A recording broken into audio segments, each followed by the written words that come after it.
يهده الله فلا مضل له ومن يضلل فلا هادي له وأشهد أن لا إله إلا الله وحده لا شريك له وأشهد أن محمدا عبده ورسوله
আমি আমাদের 10টি গুনাহ ক্ষমা করে দিবেন, 10টি মর্যাদা উন্নত করবেন এবং বেশি বেশি সকাল সন্ধ্যা দুরূদ পড়লে নবী মুহাম্মদ সাল্লাল্লাহু আলাইহি সাল্লামের সুপারিশ পাওয়া যাবে।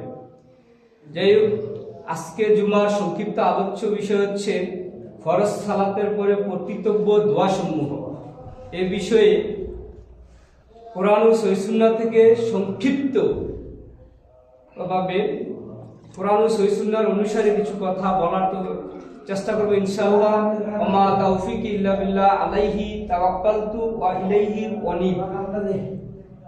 মহান রব্বুল আলামিন এই পৃথিবীতে নবী রাসূল প্রেরণ করেছেন একমাত্র তার আনুগত্য করার জন্য। সূরা নিসা 64 নম্বর আয়াতে আল্লাহ বলছেন যে আমি রাসূলদেরকে প্রেরণ করেছি শুধুমাত্র এই উদ্দেশ্যে যে মানুষ কি করবে, রাসূলদের আনুগত্য করবে। আমরা মহান রব্বুল আলামিন আমাদেরকে সৃষ্টি করেছেন একমাত্র তার দাসত্ব বন্দিকে আনুগত্য ইবাদত বন্দিকে করার জন্য। মহান রব্বুল আলামিন সূরা জারিয়াত 51 নম্বর সূরা 56 নম্বর আয়াতে বলেন, ওমা খালাকতুল জিন্না ওয়াল ইনসা ইল্লা লিয়াবুদুন। আমি মানুষ এবং জিনকে সৃষ্টি করেছি কেবলমাত্র এই উদ্দেশ্যে যে তারা একমাত্র আমার ইবাদত বন্দিগি দাসত্ব করবে। আমরা মুসলিম হওয়ার পূর্ব শর্ত হচ্ছে ঈমান। ঈমান ইসলামের মূল ভিত্তি হচ্ছে আশহাদু আল্লা ইলাহা ইল্লাল্লাহ ওয়া আন্না মুহাম্মাদান আবদুহু ওয়া রাসূলুহু। অর্থাৎ আমরা একমাত্র আল্লাহরই ইবাদত করব, একমাত্র তিনি সত্যিকারের মাবুদ। আমাদের নামাজ, রোজা, হজ, যাকাত যাবতীয় ইবাদত একমাত্র আল্লাহর জন্য করব। আর সেই ইবাদত একমাত্র তার প্রেরিত রাসূল, সর্বশেষ নবী ও রাসূল মুহাম্মদ সাল্লাল্লাহু আলাইহি ওয়াসাল্লামের তরিকায় পদ্ধতিতে করতে হবে। এটা হচ্ছে লা ইলাহা ইল্লাল্লাহ মুহাম্মাদুর রাসূলুল্লাহ দাবি। আমাদের ঈমান ইসলামের মূল, যেই বিশ্বাসের স্বীকৃতি দিয়ে আমি আপনি ইসলাম নামক যে ঘরটি রয়েছে তাতে প্রবেশ করেছি। তার দরজা হচ্ছে এই শাহাদাত। আমরা যখন মুসলিম হলাম, ঈমান আনলাম, তখন আমাদের যে করণীয়, আমাদেরকে কি করতে হবে, আমাদের আমল, আমরা যত আমল করব তা কবুল হওয়ার দুটি শর্ত রয়েছে, মৌলিকভাবে দুটি শর্ত রয়েছে। এক, ইখলাসের সাথে, আন্তরিকতার সাথে, শিরক মুক্তভাবে ইবাদতটি একমাত্র আল্লাহর জন্য করতে হবে। অর্থাৎ আজকে আপনি প্রথম আসছেন, আপনার উদ্দেশ্য হবে একমাত্র আল্লাহ সন্তুষ্টি, এবং যে মসজিদে প্রথমে আসে আল্লাহ রাসূল সাল্লাল্লাহু আলাইহি সাল্লাম বলছেন, একটা উট কুরবানি দিলে যে সওয়াব হয়, যে ব্যক্তি প্রথম মাসে তার আমলনামায় একটা উট কুরবানির সওয়াব লিপিবদ্ধ করা হয়। মানুষ আমাকে ভালো বলবে, আমি খুব ভালো, অথবা আমি ইলেকশনে দাঁড়াবো, অথবা আমাকে ভালো ছেলে বলবে, এই উদ্দেশ্যে যদি আমি সর্বপ্রথম আসি এবং হাজির হই, তাহলে এটা হবে শিরক, রিয়া। এই আমল আল্লাহ কবুল করবেন না। এটা হচ্ছে প্রথম শর্ত, ইখলাস। দ্বিতীয় শর্ত হচ্ছে নবী মুহাম্মদ সাল্লাল্লাহু আলাইহি ওয়াসাল্লামের তরিকা, পদ্ধতি, মাযহাব, পন্থা। অর্থাৎ আপনি এই যে সালাত আদায় করছেন, এই আদায়ে এই যে সালাত কিভাবে পড়তে হবে, কোন বয়সে পড়তে হবে, কিভাবে রুকু করতে হবে, কিভাবে সাজদা করতে হবে, কিভাবে সালাত শুরু হবে, কিভাবে শেষ হবে, তারপরে কি হবে, সকল নিয়ম কানুন আপনি নবী মুহাম্মদ সাল্লাল্লাহু আলাইহি ওয়াসাল্লামের পদ্ধতিতে করতে হবে। যদি এখানে আমি আপনি আপনার আমার পছন্দ বা কোনো বুজুর্গের দিনের পছন্দ, পীর সাহেবের তরিকা, অথবা আমার ভালো লাগে, আমি মসজিদ কমিটির সভাপতি, আমার কথা হবে না মানে? বাপদাদাকে আমরা দেখছি এটা করতে, ওইরকম মন মানসিকতা রাখে, অথবা ভালো লাগে, তো খারাপ কি? আমি একটু নতুনত্ব যোগ করলাম, কোনো সমস্যা কি? এটা তো ভালো, নিষেধ না। তাইলে আমরা যদি এই বিভিন্ন যুক্তিতর্ক দিয়ে নবী মুহাম্মদ সাল্লাল্লাহু আলাইহি ওয়াসাল্লামের তরিকার বহির্ভূত কোনো আমল করি, ইবাদত করি, তাও আল্লাহর দরবারে কবুল হবে না, কারণ এটা হচ্ছে বিদআত। অর্থাৎ কালেমার প্রথম অংশ হচ্ছে একমাত্র আল্লাহর ইবাদত করতে হবে, অর্থাৎ শিরক মুক্ত।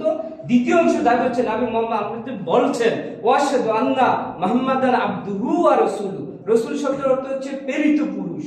অর্থাৎ আল্লাহকে আমরা দেখব না, কিভাবে জীবনযাপন করতে হবে তার পদ্ধতি দেখানোর জন্য আল্লাহ নবী মুহাম্মদ সাল্লাল্লাহু আলাইহি সাল্লামকে প্রেরণ করেছেন।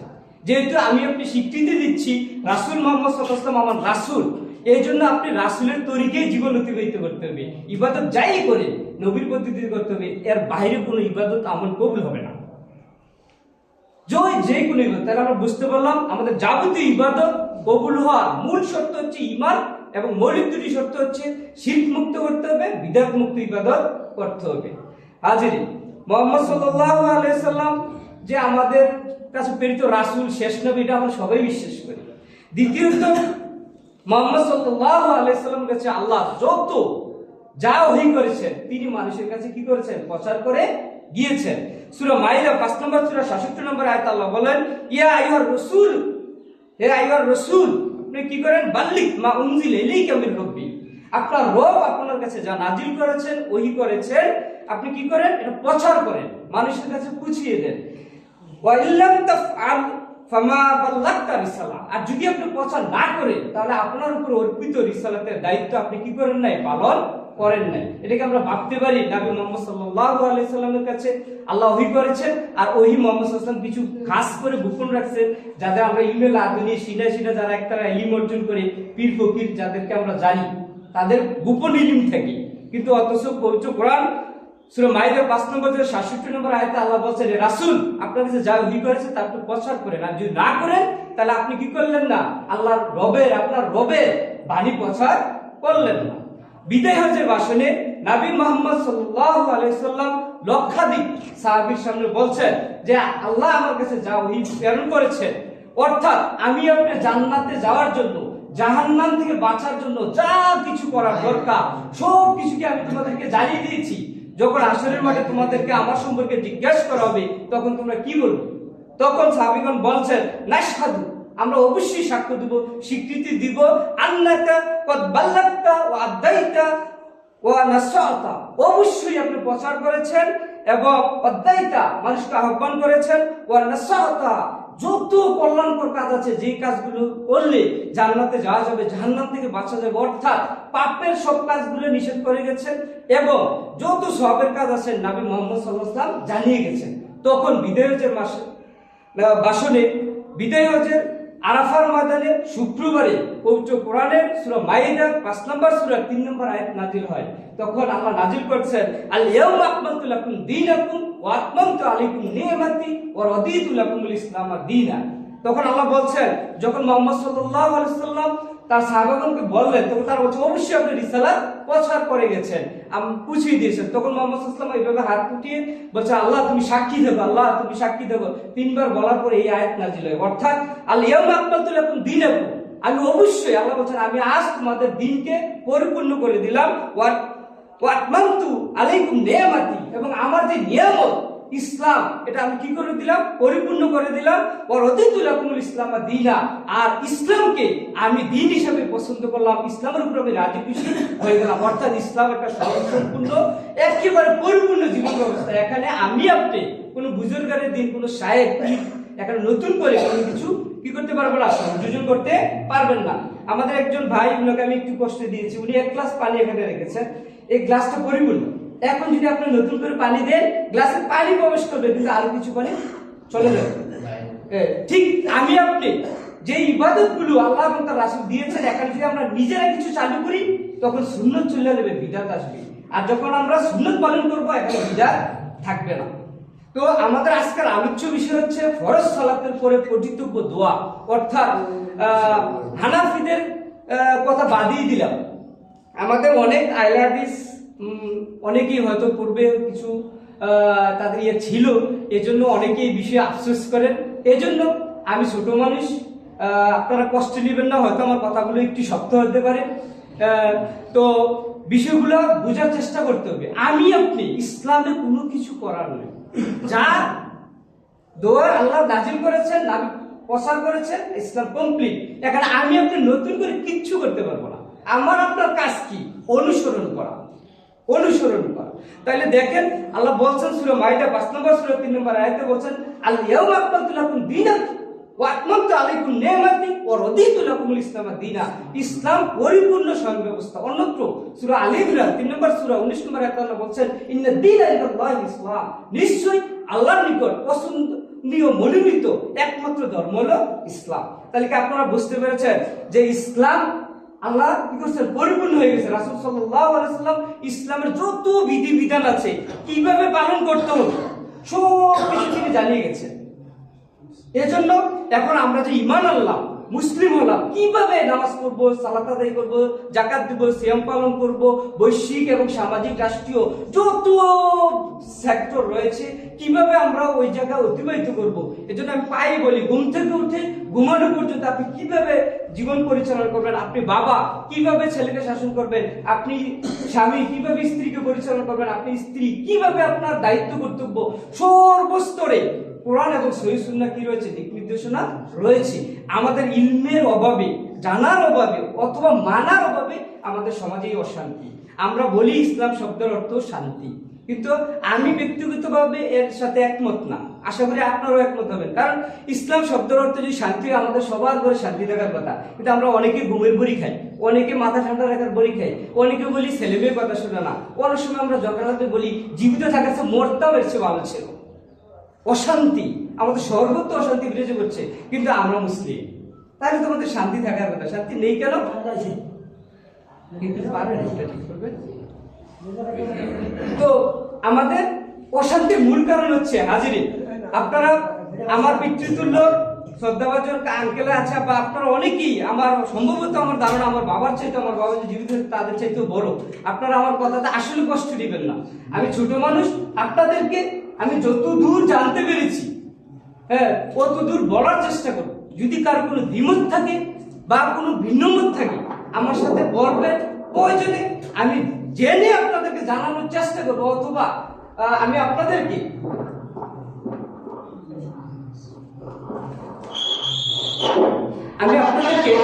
অবশ্যই রেফারেন্স দিতে পারবো ইনশাআল্লাহ। তো যাই হোক, আমরা এই বিষয়ে আলোচনা করব আজকে ফরজ সালাতের উপরে পঠিতব্য দোয়া। এখন সালাত একটা ইবাদত, ইবাদত কি? তাহলে এই ইবাদত কিভাবে পালন করতে হবে, এই দোয়াকে আমরা কার কাছ থেকে শিখব?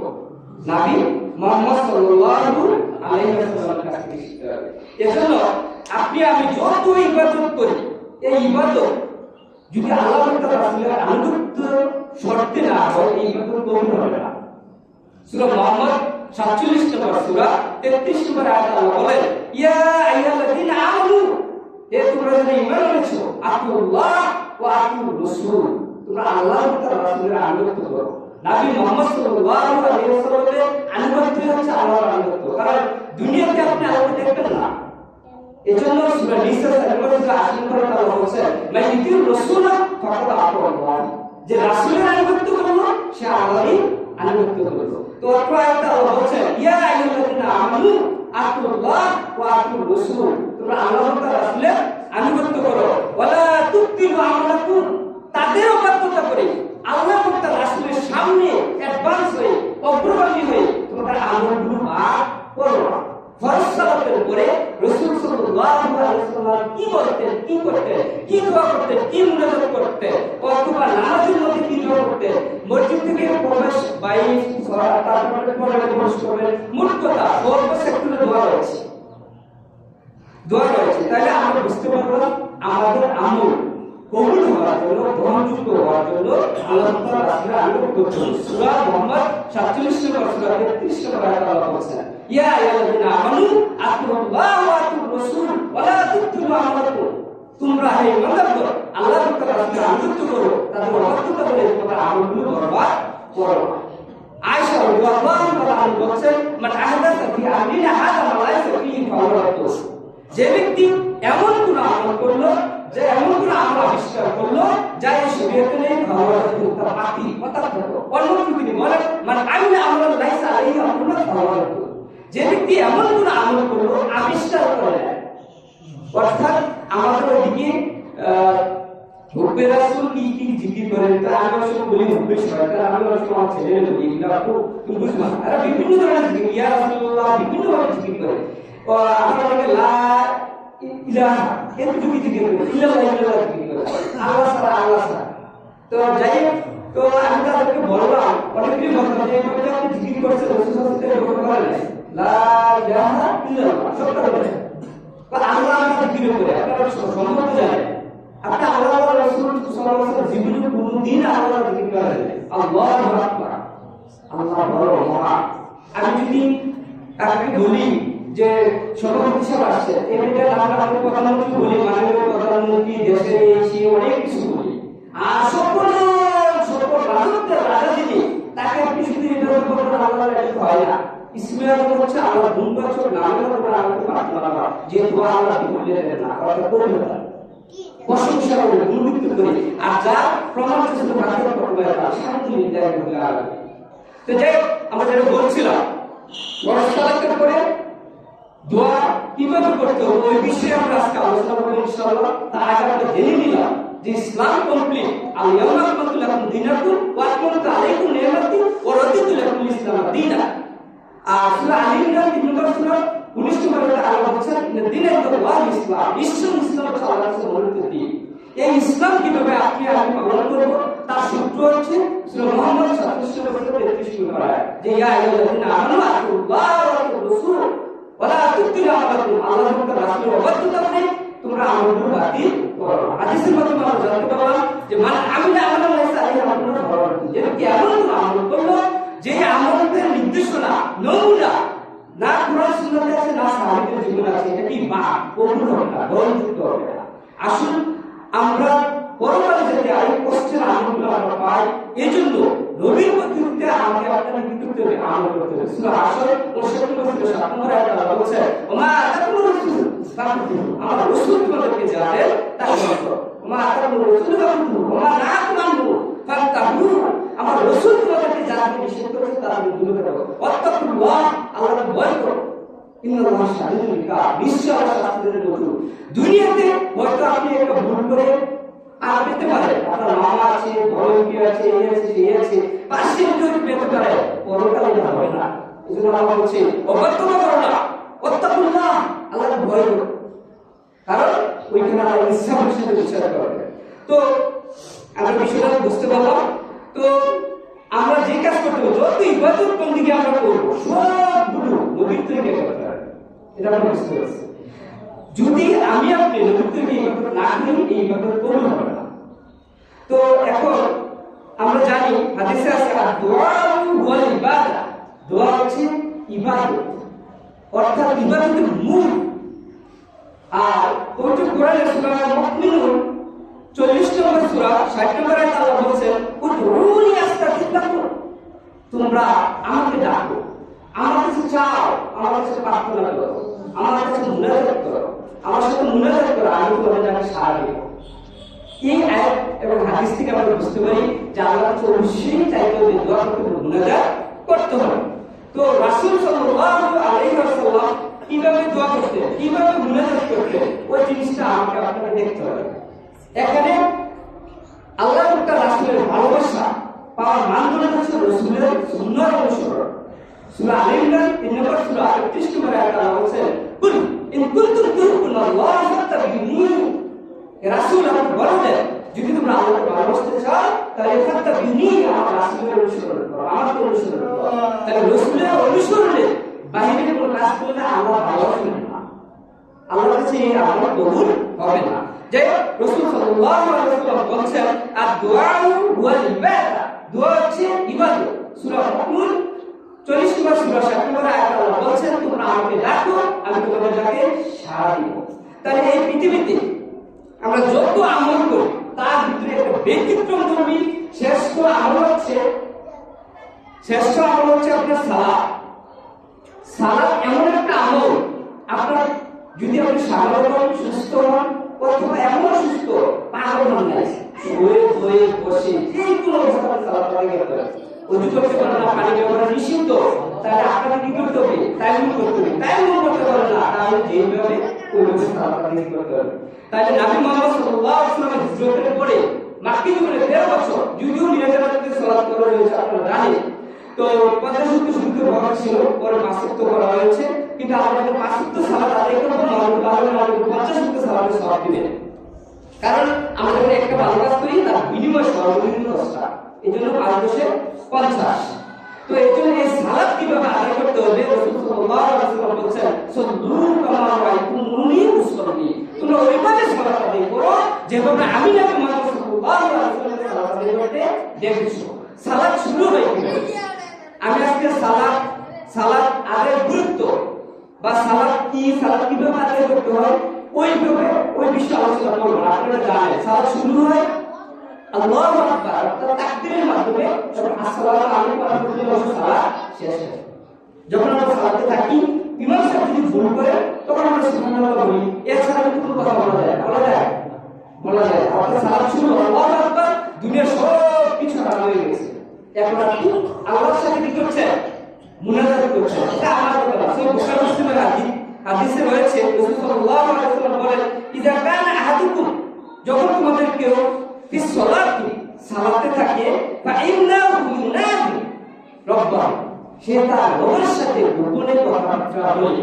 মুনাজাত শব্দের অর্থ হচ্ছে ছোট ছোট কথা বলা, মনে মনে কথা বলা। হাদিস অনুযায়ী বুখারী মুসলিম, যেহেতু আপনারা আলে হাদিস অর্থাৎ হাদিসের অনুসারী করতে কুরআনের হাদিস বলা হয়েছে, কুরআন এবং সুন্নাহর অনুসারী, তাহলে বুখারী মুসলিমে হাদিসে রয়েছে ইযা কানা আহাদুকুম, যখন তোমাদের কেউ ফি সালাতি সালাতের মধ্যে থাকে ফা ইন্নাহু ইউনাজি রাব্বাহু, সে তার রবের সাথে গোপনে কথা বলে। কিভাবে কথা বলে?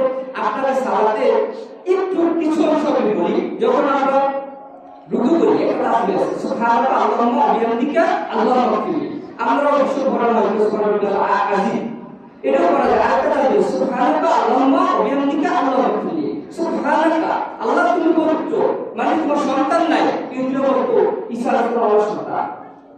আমরা এজন্য বলি কি আল্লাহু আহাদ, আল্লাহর কোনো সন্তান নাই, স্ত্রী নেই। কিন্তু আরব মুশরিকরা বলতো ফেরেশতারা আল্লাহর কন্যা, যারা কোরআন তাফসীর করে তারা জানেন ইহুদিরা বলতো মুসা আল্লাহর রূহ।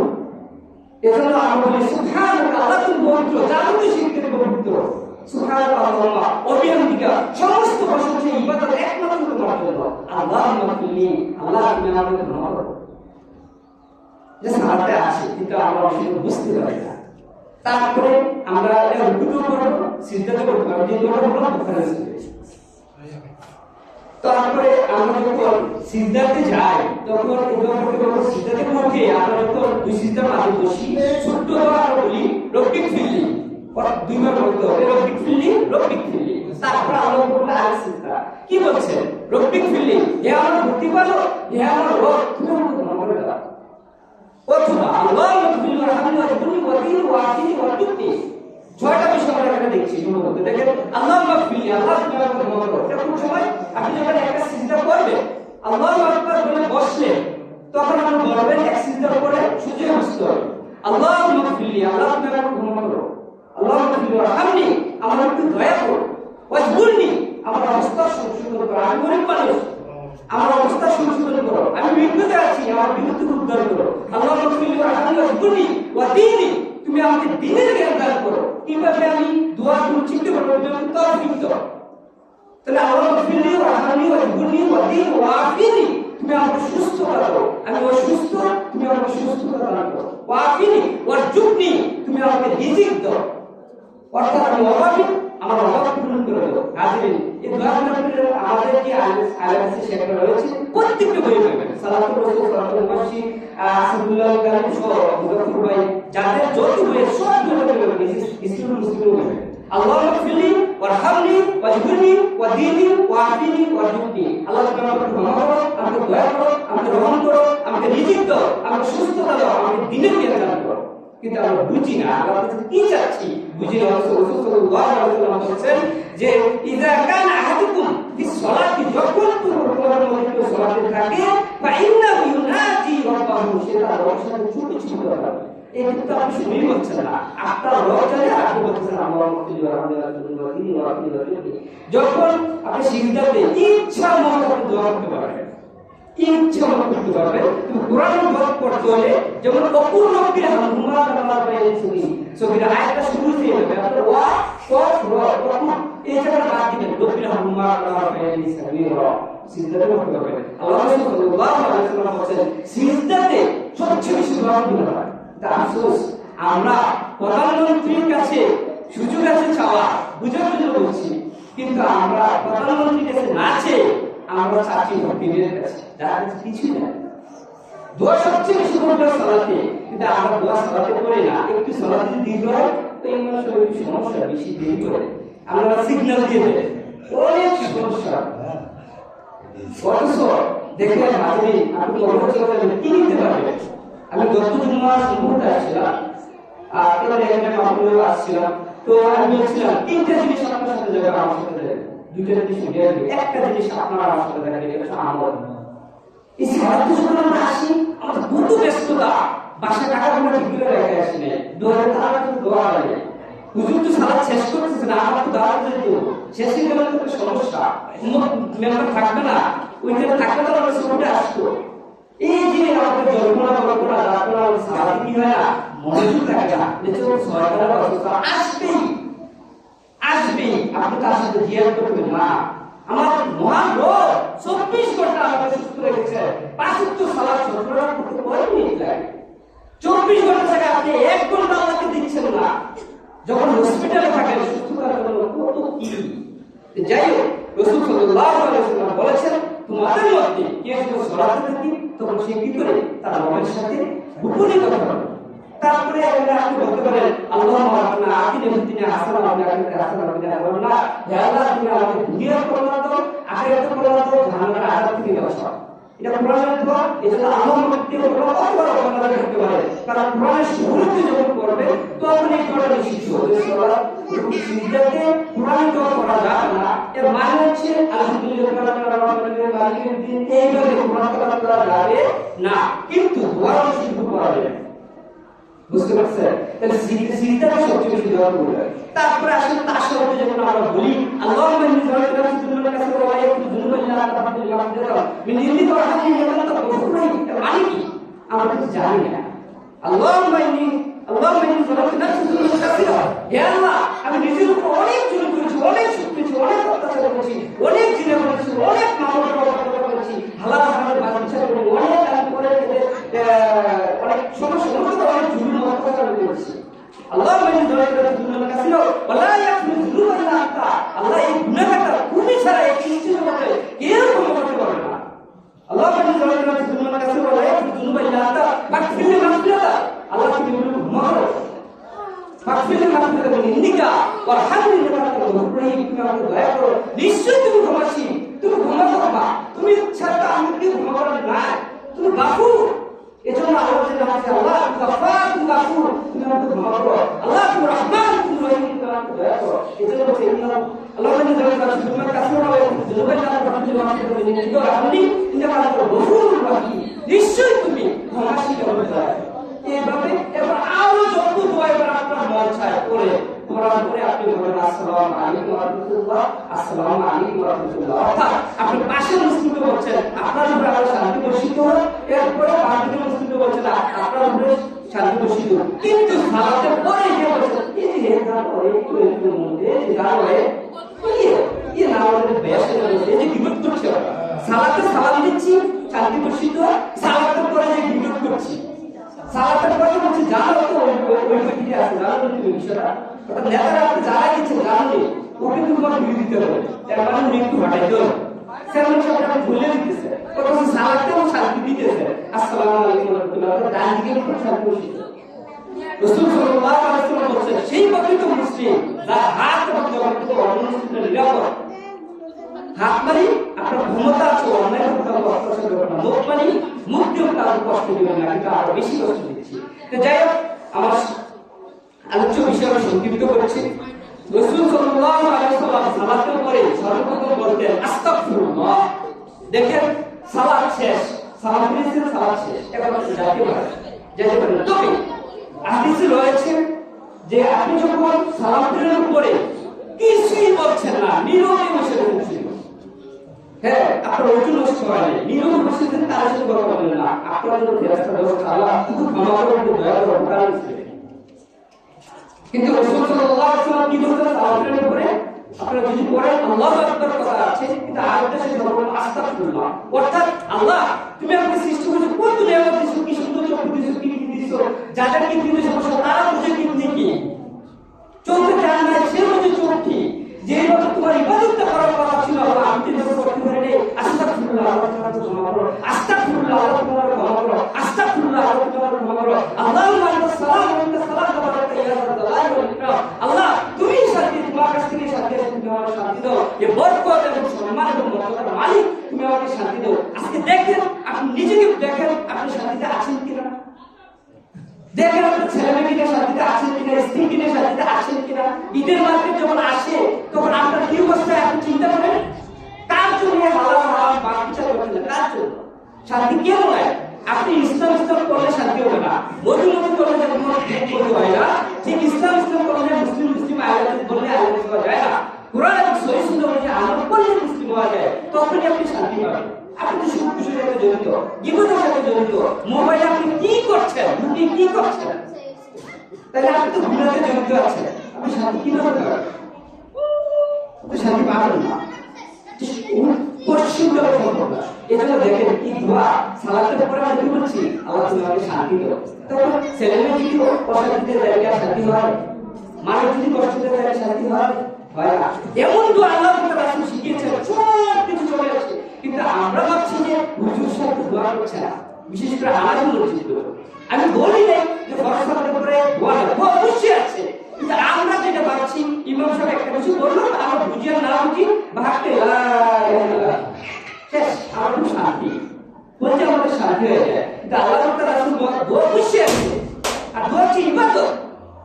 দোয়া আছে কি আস্তাগফিরুল্লাহ, আস্তাগফিরুল্লাহ, আস্তাগফিরুল্লাহ যেমন বলেন বেয়াই, আসলে আপনার বেয়াই কি অসুস্থ ছিল, আমরা আসলে ওই লোক খাতির করতে পারিনি, এসে বেয়াই কি করে এরকম, কিন্তু আমরা আমাদের কি বলছি আস্তাগফিরুল্লাহ, আল্লাহ যেভাবে ইবাদত করার কথা ছিল আমি করতে পারছি না, তুমি আমাকে ক্ষমা করো। এইভাবে আল্লাহ আনতাস সালাম ওয়া আনতাস সালাম তাবারাকা ইয়া রাব্বাল জালালি ওয়াল ইকরাম। তো যাই হোক, তারপরে আপনি আমার সময় আসলে সংক্ষিপ্ত, আপনারা আসলে পরে আসেন, আমি 36 সেকেন্ড বলছি, 6 মিনিট পরে, তখন আমার সাথে 5 মিনিট ছিল। তো যাই হোক, আগে আসবে, অনেক সময় রয়েছে আগে আসা, যেহেতু আমাদের এটা একটা সুবর্ণ সুযোগ, গরিব মুসলিমদের ঈদের দিন, এই দিনে কেমন হতো, এই দিনে আল্লাহ তাআলা সৃষ্টি করেছে, এই দিনে জান্নাতে প্রবেশ করেছে, এই দিনে জান্নাতে বাইরে করা হয়েছে। যাই হোক, হাজিরে যা বলছিলাম, আপনি আয়াতের মুখে পাঠ করবেন, সূরা বাকারা 2 নম্বর সূরা 2 নম্বর করে আল্লাহু তাআলা এটা আগে তো অনুবাদ করব না, সবাই আমার শিক্ষিত। এইটা সম্পর্কে রাসূল সাল্লাল্লাহু আলাইহি ওয়াসাল্লাম বলেছেন, যে ব্যক্তি ফরজ সালাতের পরে আয়াতুল কুরসি পাঠ করলো সে তো জান্নাতে চলেই গেছে, কেন জানি মরে নাই, মরলেই জান্নাত। এজন্য এটা একটু দৌড়ানো হবে, অনেক কষ্ট হবে, মুফতিদের শিখতে কষ্ট হবে। তো এজন্য এটা যদি না পারে কোনো সমস্যা নেই, আরো সহজ আছে, লা ইলাহা ইল্লাল্লাহু ওয়াহদাহু লা শারীকা লাহু লাহুল মুলকু ওয়া লাহুল হামদু ওয়া হুয়া আলা কুল্লি শাইইন কাদির। অর্থাৎ লা ইলাহা ইল্লাল্লাহু ওয়াহদাহু লা শারীকা লাহু লাহুল মুলকু ওয়া লাহুল হামদু ওয়া হুয়া আলা কুল্লি শাইইন কাদির। আল্লাহ ইবাদতের মালিক কে, লাহুল মুলকু, রাজত্ব তোমার, ওয়ালাহুল হামদু, ইবাদত তোমার, প্রশংসা তোমার, ওয়া হুয়া আলা কুল্লি শাইইন কাদির, তুমি সর্বক্ষমতাবান। অথবা আল্লাহুম্মা ইন্নী আলা যিকরিকা ওয়া শুকরিকা ওয়া হুসনি ইবাদাতি, আল্লাহ তুমি আমাকে সুন্দর ইবাদত করা, আল্লাহুম্মা ইন্নী আলা যিকরিকা, তোমার ইবাদত করা, তোমাকে স্মরণ করা তৌফিক দাও। আল্লাহুম্মা ইন্নী আলা যিকরিকা ওয়া শুকরিকা, তোমার কৃতজ্ঞতা প্রকাশ করার তৌফিক দাও। আল্লাহুম্মা ইন্নী আলা যিকরিকা ওয়া শুকরিকা ওয়া হুসনি ইবাদাতি, তোমার সুন্দর ইবাদত করার তৌফিক দাও। ফজর সালাতে মাগরিব সালাতের উপরে মুরব্বিরা বিশেষভাবে বলতে পারে আল্লাহুম্মা আজিন্নি মিনান নার, আল্লাহ তুমি আমাকে জাহান্নামের আযাব থেকে বাঁচাও, আল্লাহুম্মা আজিন্নি মিনান নার, আল্লাহ তুমি আমাকে জাহান্নামের আযাব থেকে বাঁচাও। সাতবার হাদিসে রয়েছে কোন ব্যক্তি যদি এটা পড়ে তার জন্য জাহান্নাম হারাম, মানে সে জান্নাতে যাবে। আরেকটা দেখো সহজ আমরা বলি, এটা পারবেন সবাই। সুবহানাল্লাহ, আল্লাহ তুমি পবিত্র, যাবতীয় শিরক তুমি বিচ্ছিন্ন অপমান থেকে তুমি পবিত্র। আল্লাহ সুবহানাল্লাহ, আলহামদুলিল্লাহ, সমস্ত ইবাদত প্রত্যেকটা আল্লাহ তোমার। আল্লাহু আকবার, আল্লাহ তুমি সবচেয়ে বড়। আল্লাহু আকবার 33 বার 33 বার 33 বার।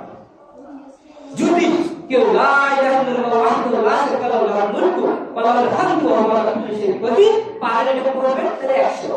হাদিসে রয়েছে গুনাহ যদি সমুদ্রের মেলা পরিমাণ হয় তবুও মাফ।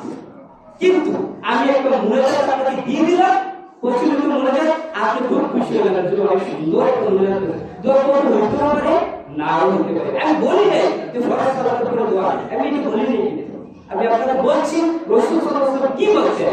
আপনার আমার আদর্শকে রাসূল সাল্লাল্লাহু আলাইহি ওয়াসাল্লাম 33 নম্বর সূরা 21 নম্বর আয়াতে বলছেন আপনারা লাকুম ফি রাসূলিল্লাহি উসওয়াতুন হাসানাহ, তোমাদের জন্য উত্তম আদর্শ নিয়ন্ত্রণ রয়েছে আমার রাসূল সাল্লাল্লাহু আলাইহি ওয়াসাল্লামের মধ্যে, তোমরা আমার রাসূলের অনুসরণ করো। এজন্য আমাদের রাসূল সাল্লাল্লাহু আলাইহি ওয়াসাল্লাম কি বলছেন ওটা আমি বলছি। আল্লাহুম্মা আজিনি মিনান নার, যদি কেউ লা ইলাহা ইল্লাল্লাহ ওয়াহদাহু লা শারীকা লাহু লাহুল মুলকু ওয়া লাহুল হামদু ওয়া হুয়া আলা কুল্লি শাইইন কাদির এটা না পারে তাহলে 34 বার আল্লাহ করবেন, অর্থাৎ 33 বার সুবহানাল্লাহ, 33 বার আলহামদুলিল্লাহ, 33 বার আল্লাহু আকবার।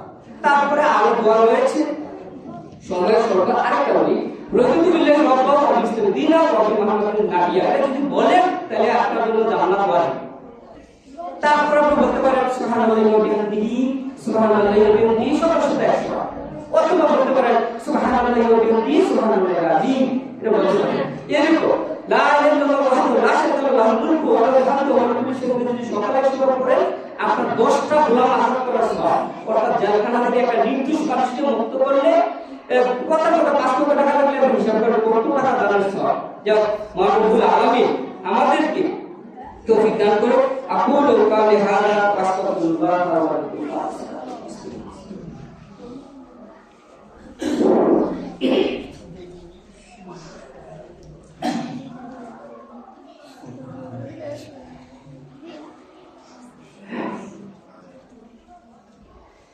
إن الحمد لله نحمده ونستعينه ونستغفره ونعوذ بالله من شرور أنفسنا ومن سيئات أعمالنا، من يهده الله فلا مضل له ومن يضلل فلا هادي له، وأشهد أن لا إله إلا الله وحده لا شريك له وأشهد أن محمدا عبده ورسوله. أعوذ بالله من الشيطان الرجيم، إن الله وملائكته يصلون على النبي يا أيها الذين آمنوا صلوا وسلموا عليه صلوا عليه وسلموا تسليما. اللهم صل على محمد وعلى آل محمد كما صليت على إبراهيم وعلى آل إبراهيم إنك حميد مجيد. اللهم بارك على محمد وعلى آل محمد كما باركت على إبراهيم وعلى آل إبراهيم إنك حميد مجيد। সময়টা আমি যেটা বলছিলাম মুহাম্মদ সাল্লাল্লাহু আলাইহি ওয়াসাল্লামের অনুসরণ ব্যতীত আমার ইবাদত কবুল হবে না। একটা হাদিস বলি আমি আলোচনা শেষ করব। জামিল রাদিয়াল্লাহু তাআলা আপনি বলেন একবার মুহাম্মদ সাল্লাল্লাহু আলাইহি ওয়াসাল্লাম শুনেছিলেন ঘুমিয়েছিলেন, এমন সময় তার কাছে কিছু ফেরেশতা আসছে, এসে বললেন যে কিছু ফেরেশতা বলেন তিনি তো ঘুমিয়ে আছেন, আর কিছু ফেরেশতা বলেন যে না তিনি ঘুমছো, তার চোখ ফুটে থাকলে তার অন্তর জাগ্রত। তখন তারা বলল যে এক ব্যক্তি কি ঘর তৈরি করেছে, ঘরে অনেক খানা দানা আয়োজন করেছে এবং এই ঘরের খাবার দাবারের প্রস্তাব দেওয়ার জন্য আহ্বায়ক অর্থাৎ প্রতিনিধি প্রেরণ করেছে। তো যারা এই আহ্বানে সাড়া দিয়েছে তারা ঘরে প্রবেশ করেছে, খাবার দিয়েছে। যারা আহ্বানে সাড়া দেয়নি তারা ঘরে প্রবেশ করতে পারেনি, খাদ্য বক্ষণ করতে পারেনি। তখন ফেরেশতারা বললেন যে বিষয়টি তার কাছে ব্যাখ্যা করে বলো। তখন ফেরেশতারা বললেন আর দারুল জান্নাহ, ঘরটি হলো জান্নাত, ওয়া দাই মুহাম্মাদুন সাল্লাল্লাহু আলাইহি ওয়াসাল্লাম, আহ্বায়ক হলেন মুহাম্মদ সাল্লাল্লাহু আলাইহি ওয়াসাল্লাম, ঘরের মালিক হলেন আল্লাহ। আল্লাহ জান্নাত তৈরি করে নবী মুহাম্মদ সাল্লাল্লাহু আলাইহি ওয়াসাল্লামকে দুনিয়াতে প্রেরণ করেছে যে যাও তুমি মানুষদেরকে বলো যারা তোমার কথা অনুযায়ী চলবে তাদের জন্য আমি আল্লাহ রব্বুল আলামিন জান্নাত তৈরি করে রেখেছি। তো রাসূল সাল্লাল্লাহু আলাইহি ওয়াসাল্লাম বলেন ফামান আতানি মুহাম্মাদান, যে মুহাম্মদ সাল্লাল্লাহু আলাইহি ওয়াসাল্লামের আনুগত্য করলো সে আল্লাহর ফাকাদ আল্লাহ, সে আল্লাহর আনুগত্য করলো। ফামান আসানি মুহাম্মাদান, যে মুহাম্মদ সাল্লাল্লাহু আলাইহি ওয়াসাল্লামের অবাধ্যতা করলো ফাকাদ আল্লাহ, সে আল্লাহরই অবাধ্যতা করলো। ওয়া মুহাম্মাদুন ফারকুন বাইনান নাস, মুহাম্মদ সাল্লাল্লাহু আলাইহি ওয়াসাল্লাম হচ্ছে মানুষের মধ্যে পার্থক্যকারী মানদণ্ড। অর্থাৎ কে জান্নাতে যাবে কে জাহান্নামে যাবে তা নির্ধারিত হবে কে রাসূল সাল্লাল্লাহু আলাইহি ওয়াসাল্লামের তরিকা মতো ইবাদত করে। যারা নবী মুহাম্মদ সাল্লাল্লাহু আলাইহি ওয়াসাল্লাম দেখানোর পথে চলে তার তরিকা ইবাদত করে ইনশাআল্লাহ তারাই জান্নাতে যাবে। যারা রাসূলের হাদিসের কোনো মূল্য দেয় না, হাদিস অনুযায়ী চলে না, আগে আপনি কি করছেন না করছেন ওটা দেখার বিষয়টা আপনি যখন বুঝতে পেরেছেন যে আমার ভুল ছিল তখন আপনার সাথে সাথে আপনার অতীত সব ভুলগুলো আল্লাহ সওয়াবে পরিণত করে দিবেন। এজন্য আসুন আমরা তাকলিফ না করে মাযহাব এবং শাইখ বাপদাদারা কি করেছে না করেছে ওটা দেখার বিষয়টা বাপদাদারা চলে যাবে না। আসুন আমরা কোরআন এবং সুন্নাতে যা রয়েছে তা জানার চেষ্টা করি এবং মানার চেষ্টা করি এবং ফরজ সালাতের পরে যে জিজ্ঞাসাগুলো রয়েছে আমরা এগুলো করার চেষ্টা করি। এতে অনেক সওয়াব রয়েছে। আল্লাহ আমাদেরকে তৌফিক দান করুন, আমাদেরকে আল্লাহ আমিন। যারা মারা গেছে তাদেরকে আল্লাহ ক্ষমা করুন। রব্বি রাহমুহুমা কামা রাব্বায়ানি সগীরা, রব্বি রাহমুহুমা কামা রাব্বায়ানি সগীরা, রব্বানা আতিনা ফিদ দুনিয়া হাসানাহ ওয়া ফিল আখিরাতি হাসানাহ ওয়া কিনা আযাবান নার, রব্বানা যালামনা আনফুসানা ওয়া লা তাগফির লানা ওয়া তারহামনা লানাকুনান্না মিনাল খাসিরিন। সর্বোপরি আমাদের সবাইকে যথাসময়ে অর্থাৎ 12:30টায় মসজিদে বা আগে আর মসজিদে আসার তৌফিক দান করুন এই দোয়া করছি এবং আমার জন্য আপনারা দোয়া করবেন। আসলে বিজ্ঞাত হয়েছে এজন্য ক্ষমা চাচ্ছি। আর আপনারা পরে আসেন, আসলে পরে আসলে বলা যায় না। এখন জুমাতে দেখে নামাজগুলো কেন করছে আপনি জ্ঞান অর্জন করবেন তাহলে কি একসাথে হতে পারবেন। তো অনেক